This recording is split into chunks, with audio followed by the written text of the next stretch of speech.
শোনো, হয় তুমি সুমি বৌদিকে কিস দিয়ে ওকে ছেড়ে দাও,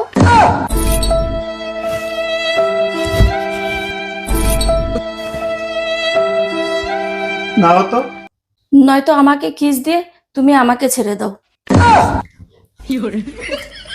একে আমি একটা কিস করেই ছেড়ে দিই, তারপরে আমি সুমি বৌদিকে যত খুশি তত কিস করতে পারবো।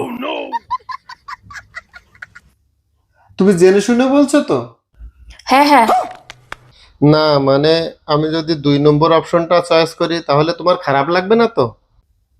এতে খারাপ লাগার কি আছে? তাহলে ঠিক আছে, আমি তোমাকে একটা কিস করে তোমাকে ছেড়ে দেবো ওখানে। হ্যাঁ হ্যাঁ ঠিক আছে, দাও। হাতে দেবো? হ্যাঁ দাও। এবার কিস দাও। কিস দিলাম তো। আরে কিস না, কিস্ত কিস্ত, ইএমআই এর কথা বলছি আমি, দাও। ইএমআই? কিসের ইএমআই? কিসের কিস্তি? এই সাইকেলের। আবার কিসের? এখন তাড়াতাড়ি ইএমআই দাও আর আমাকে ব্যাংকে ছেড়ে দাও, আমি জমা করে দেবো ওখানে, তাড়াতাড়ি দাও। তো তুমি সুমি বৌদির কথা কি বলছিলে? আরে সুমি বৌদি ব্যাংকে যাচ্ছিল, তাই আমি ভাবছিলাম সুমি বৌদির কাছে ইএমআই দিয়ে দিলে ও ব্যাংকে জমা করে আসতো। এখন তাড়াতাড়ি আমাকে 150 টাকা দাও আর ব্যাংকে ছেড়ে আসো, আমি তাড়াতাড়ি করে টাকা জমা করে আসি, দাও তাড়াতাড়ি। আলমারিতে রাখা আছে, বের করছি।